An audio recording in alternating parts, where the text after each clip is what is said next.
guys.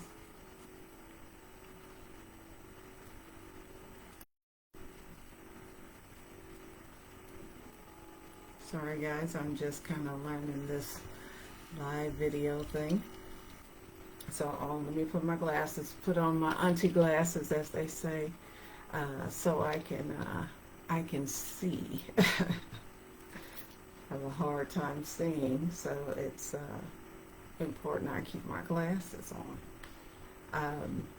I hope everyone is well and all is going well, and I am finally kind of getting my office together. I can see in the background and my picture is kind of crooked, so I need to kind of fix that. Um, Pictures of my parents, and yeah, fix up my office just a little bit more, so I can do more Facebook Lives. But I wanted to make sure that I talked about why I did the book, or the truth behind my book. One of the things that I had someone ask me was, well, why would you bring up this book right now? Why would you bring this up now? Why are you talking about it now? And I actually had to let them know this was one of my testimonies. It was never about condemning my parents for anything, or blaming them, because they were cycle breakers as well. And I put that on the preface of my book because I wanted people to understand that, of course, my parents did the best they could, especially with the things that they took on, even as children. They definitely tried to make sure that we were raised differently from them, but then, we still have some of the things that we see that our parents did that, were well, and I do the same thing. What they've done well, I definitely, we raised our daughters like that, but there were certain things that, things that happen in life that they didn't know that they passed down as well. I had a dream about 2 years ago, and in the dream, my parents were standing there apologizing to me. And in the dream, they said, we didn't know all this was happening, and I'm sorry that this happened to you. And I woke up crying as if it was just like I was vindicated. Like they understood where I was coming from. And it was really deep, and it was a healing moment for me. But in this same hour, it was, writing. I was telling a friend of mine about how I was dreaming a few months ago, and I had these pages. It was like Post-it notes, and they were coming out of my mouth. It was just like I tried to stop it, and I tried to hold it, but it kept coming. And it was almost to the point like I was choking on it because I had to get it out. And I took that as for the book, because my part of me did not want to write the book because, it's about me and my history, and, the history of my mom's mental illness, or my dad's anxiety, or controlling, trying to control our environment to make sure that it was steady, but it was to the point of being overbearing. And I can appreciate it. At the same time, it left some scars. And one of the things I didn't want to do is put those scars on my children. I did not know that I was passing these things down. I thought I was pretty much, healed. And then to come around and find out, well, no, you've got some other issues that need to be addressed. And I was like, wow, this was deep for me, because when I first got here to Texas, I thought, I'm not going back to church. I refused. church was very painful for me, and I didn't want to do it. I didn't want to go. And the Lord allowed me to find out about St. Andrew, which was a very healing church for me. It definitely healed some areas in my life, especially about the church, and how I felt about it. That the Bible was not full of, no, it was full of yay and amen. That, it wasn't about judging, being so judging of you, but it was about healing. If anyone knows, that was one of the disciples, Andrew, and he was called the friend. And they were definitely, the people there became family to me. They were definitely became friends. And I've kept in contact with a lot of them over the years. But again, I thought, okay, I've gotten over that. I love you, God. I trust you. And I enjoyed church. I raised my children in church. So I still didn't see where I still had issues. And they were just some things were just being played out. It was over and over and over again, and I didn't recognize it. They were subtle. And until, business kind of slowed down for us, and I started to see some things that, okay, well, God, why did I do this? Or why was I doing that? And, that's when I learned that I had a fixer mentality, and not realizing that that was a part of a cycle that I grew up with, of being the fixer, making sure that my world was safe. And in order to make sure my world was safe, I thought, okay, I'll do these things.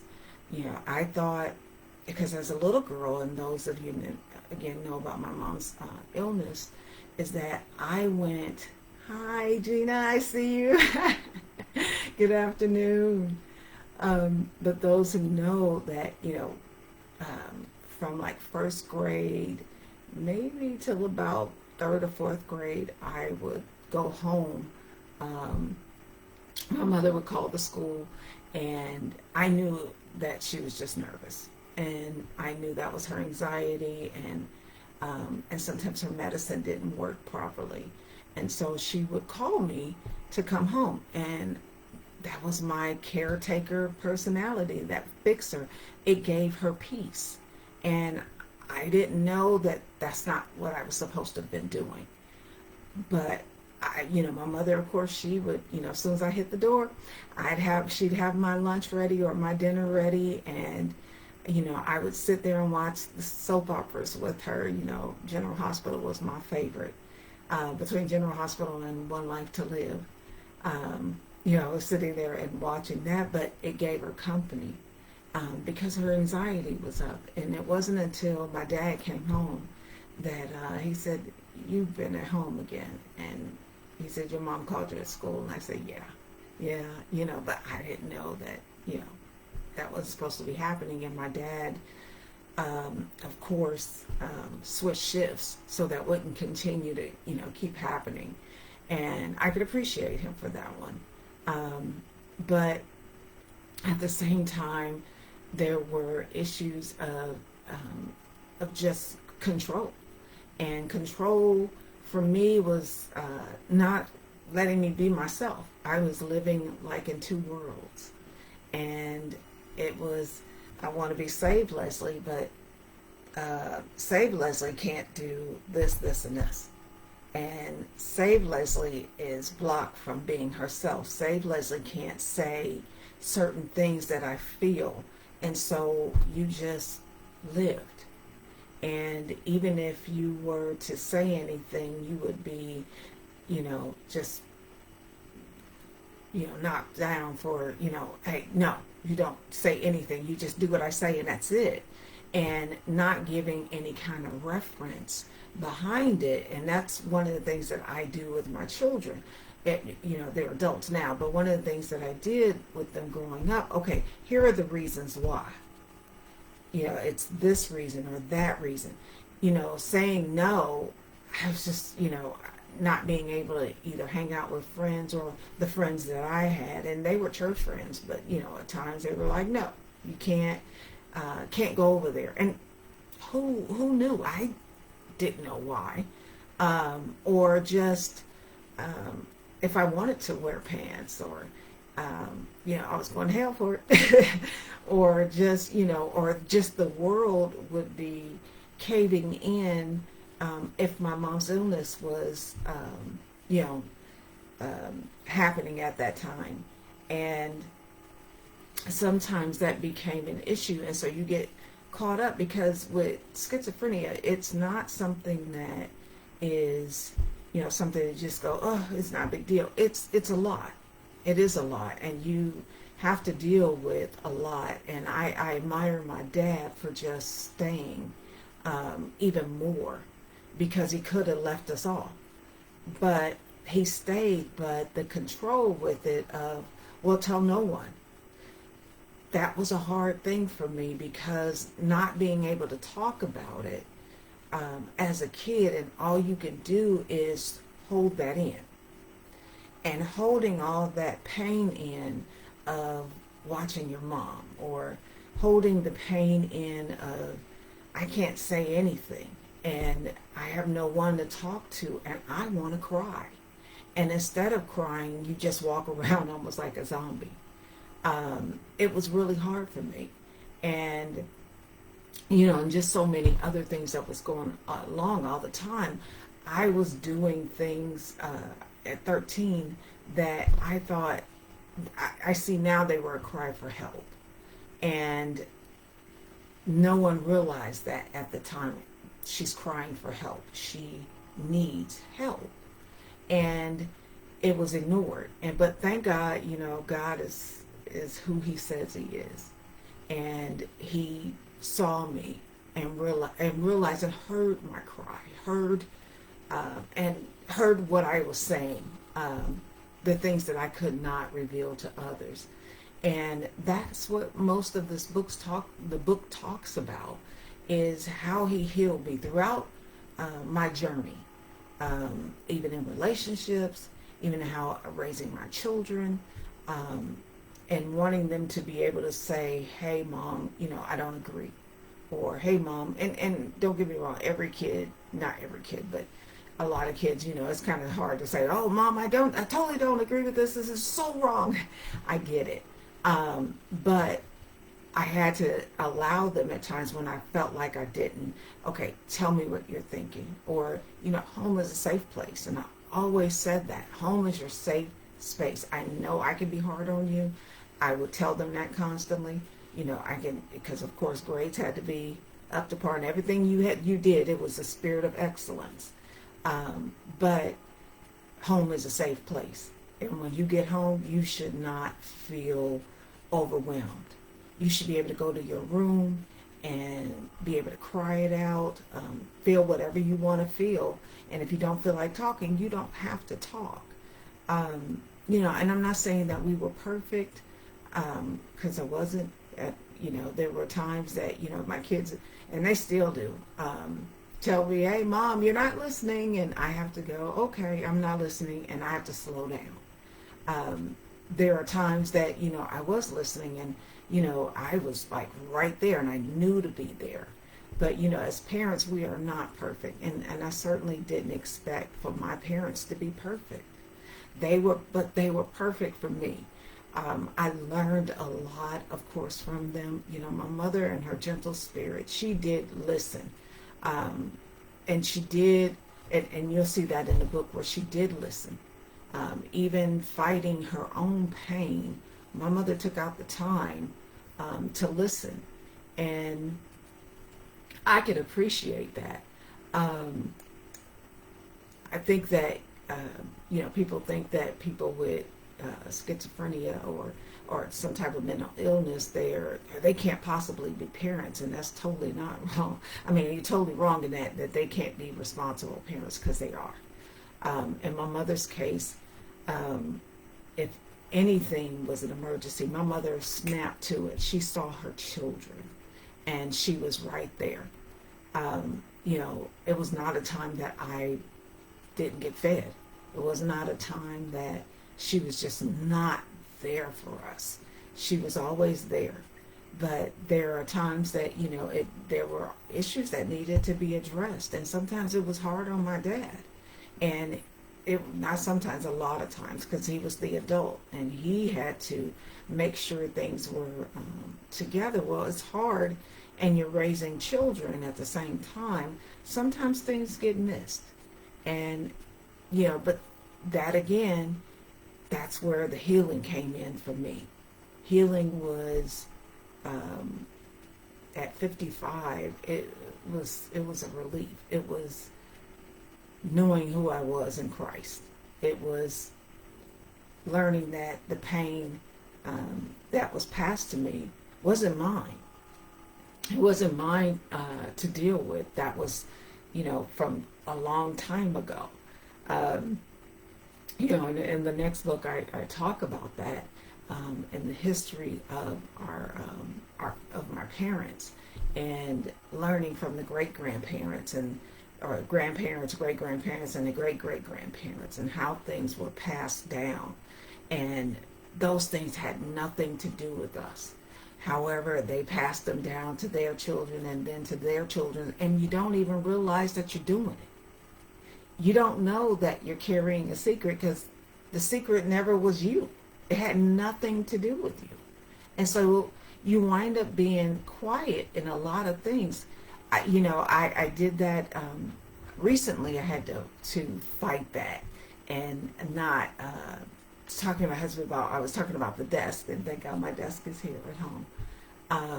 And that took something out of me. I have no idea why it did, because my husband, he's a wonderful husband, and I could ask him for anything. But for some reason, asking, it took something out of me. Like, I can't ask. And that I have to fight daily, that I can ask him. And there is not this no, it may be no, not for this time because we have something else to do. But, or maybe not, hey, this is too heavy and I'm going to need help. But not just, it's just flat out no. I think I got used to no, that I didn't realize how the yes in anything, in my relationship with Christ. I think that took a minute as well. And so sometimes the negativity that builds up in the mind and thinking it's just no. And that's something I had to work past. And so this journey that a lot of you will take with me with the book, I really want to make sure you guys can ask me questions. I want that. I think that that's healing for all of us.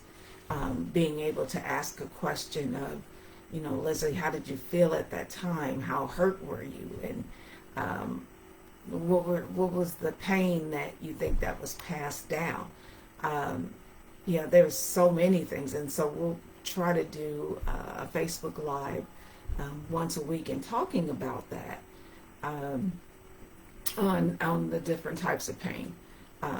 Besides the part with the secrets that was passed down, but also, standing up and saying, no, I can't say anything, and don't feel, because that was a big thing too.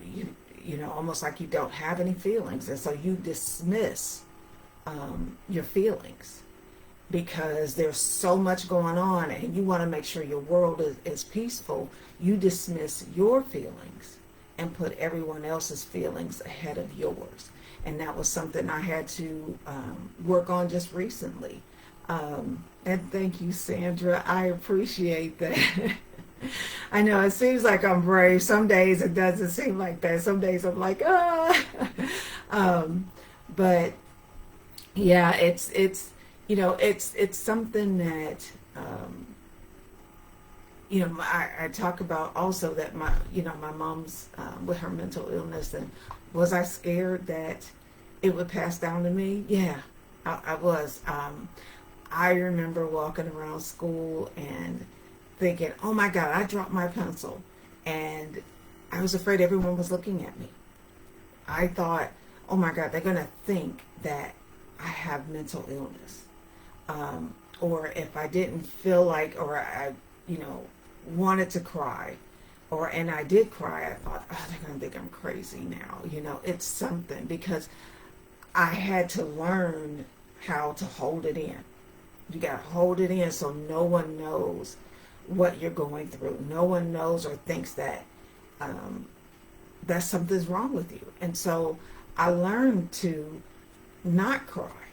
And, you know, but then that comes out into control, because saying that I have no feelings. And, you know, you ought to be able to cry. That's a release of your feelings and a release of the pressure that you're feeling. I remember being in school, and I was in high school at this time, and my mom was having one of her episodes, and there was a lot going on at home, and I was in tears, and I so wanted to tell my teacher. I wanted to tell Miss Wilson so bad, but I couldn't tell her. I had to just kind of let what she thought was wrong, let her think that, because I could not tell her that it's falling apart. I cannot control my world. I'm only getting 2 hours of sleep, and it's too much going on, and it's too much, and I can't tell anybody. And I walked around like that. And I remember one of my friends was at school, and she saw me walking up the stairs, and I was by myself at that time. But then here she came, and I was like, oh my God, she's going to see I'm crying, because my face was just totally red. And I tried to pull it together, and then she saw my nose was just beet red. And she's like, Leslie, what's wrong with your face? What's wrong with your nose? And I was trying to hide it. I was trying to hide what I was feeling, and I was like, nothing. And I knew, get your face together. Do not, because that was going to be a problem for my dad. He was going to be angry that I was crying at school, that I was bothered by the situation. Why would you do that? Because it's going to tell somebody that what's going on. Sandra, did you ever feel like you had a childhood? Yeah, I did. I actually did. It may seem like it. I didn't. I remember, and I was thinking about this the other day. I remember my family. We were in the back, and my neighbors had this brick wall, and they were trying to teach me how to ride a bike. And Lord have mercy, that bike took me through. And I, put my hand up on the wall to hold myself up to, ride. And my dad and my brothers and my whole family, my mom, they were all cheering me on to ride the bike correctly. It was my mom was outside with us doing jump rope. And that was one of the things I did love, is jump roping with my mom. And if it was raining, if it was snowing, then we played Little Sally Walker. I love Little Sally Walker. And I actually did that with my children as well, was what we got taught. So yeah, I did have a childhood, even though it seemed like it was so disturbing, and it was at times. But again, with my mom, it was, thanks, Sam. It was, she still made sure we had a childhood. I should say that. She still made sure she was mama. Even though with her schizophrenia, I don't know. She was, let me say this. I think there are different levels. I may be wrong. This is just me. There are different levels of it. My mom wasn't violent towards her children. She was there for her kids. She made sure we were taken care of.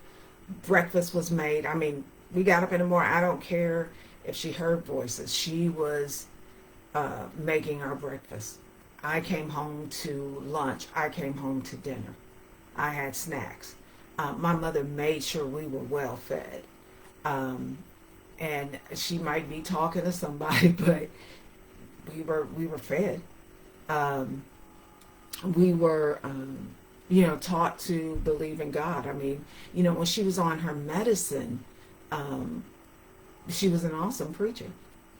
One of the things that people used to comment was that they understood my mother better than some of the preachers that would get up there. And my mother would preach for like 10 minutes, no lie. We all loved when my mother preached. 10 minutes, and she was done. But you got more out of the 10 minutes than half of the people did for 45 minutes to an hour. And so I've had people ask me that too. Well, how in the world can she be a preacher and be schizophrenic at the same time? Well, Paul talked about a thorn in his flesh. Some things, the Lord allows us to have and to deal with those issues. I found out as I got older that my mother's two aunts, which were my great aunts, they also were schizophrenic. And, but they still operated. I can't say. I remember, and matter of fact, I was in high school when this happened. One of the guys, and I didn't know him personally, but some other people knew him, but he didn't live that far from the school. His mother had actually hurt him, unalived him, I should say. And it was violent. And it traumatized his sister. And I did not tell anybody that my mom was schizophrenic. I did not tell them. And, they would talk about the different things that he would have to go through. And everybody knew it. Everybody in the neighborhood knew that his mother was schizophrenic. And I was like, my mother would never do that to me.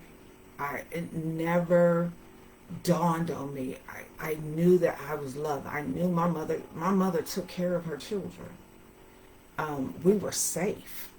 So, when I heard that, I was just like, it has to be different levels that, people deal with, and different levels of stress that people deal with. And so it can overwhelm others, where it also depends on your I think it also depends on your childhood, how you were raised, how your life is. If it was pretty violent and tumultuous, then some things are passed down. But it wasn't. I didn't feel like it was. I mean, it was. It is what it is, and I don't tell everything that I saw and what we went through. That will take time, because I could think of some of the times that were scary,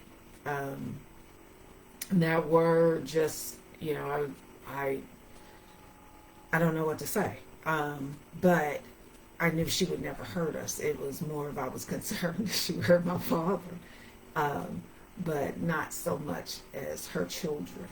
She was just there for us.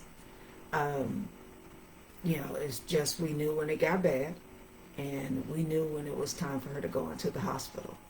And did I like it? No. I hated when she had to go into the hospital. But I knew that was something that had to happen. We had, I thank God for my siblings, who they became adults pretty quickly too. Even though they were much older than me, I will say that my siblings were much older than me. So I did have them for some time, and they made life fun, even in the midst of it. And there are times now, I remember I was telling my brother about something. This one time my mother told us that we were related to Diana Ross. And, I believed it because, her last name was Ross. Her maiden name was Ross. And so and she told us, we were cousins to Michael Jackson. And I was like, oh, we really are. And so, by the time I got to about 17, I was just laughing about it because, I was a kid when she had told me that. And I was so tickled. My brother's like, you were so silly. You just sitting up here laughing about it. But some things you just have to laugh at. Some things you go, okay, that was just how it was. And you didn't pay any attention to it. And then other times I felt like there were spirits in the house. One time I was so angry, and it was just so much pressure. It was so much pressure and depression in the house. I mean, with mental illness, it can carry, I don't know how to express it. It just can carry so much weight. And so with that kind of weight, you feel it. You feel it when you walk in the house. It's just the environment, and it's heavy. And so I was in the house, and I was like, I am tired of these spirits. I was literally at about 20 or 21, and I said, I'm tired of these spirits. I rebuke every spirit. I rebuke it. I am tired of these spirits. And my mother went silent, and I was scared after that because I was like, oh my God, I shouldn't have, said that. But it was heavy. It was so heavy, and it was too much going on. And I was like, no, this spirit is just trying to take over this house. And I could not keep allowing that to happen. So I was like, I rebuke it. I rebuke it in the name of Jesus. And I was scared. However, it worked. And, my mother had calmed down. However it was going, she had calmed down a lot. And I learned the power of prayer. And that was heavy. But, I learned a lot on this journey. And I learned how to heal from that. That it's okay to show my feelings. I'm not crazy. It's okay to talk about it. That's a biggie right there. It is okay to talk about what happened. I'm free to talk about it. And I'm hoping and praying that those who have had to deal with a parent with mental illness, or a parent who's had to deal with depression, or a controlling parent. I hadn't talked too much about that with my dad. But you learn survival skills. But in the end, you want to be thriving, not surviving, thriving. And that's what God showed me. I had to change from what I learned in my childhood that was passed on to me, that I had to stop it. It doesn't belong to me. That belonged to them, and that's nothing to do with me. And so I don't have to be silent about what happened, what took place. And that to teach my children that it's okay to talk. It's okay to be open, and to have feelings, that you do get to cry.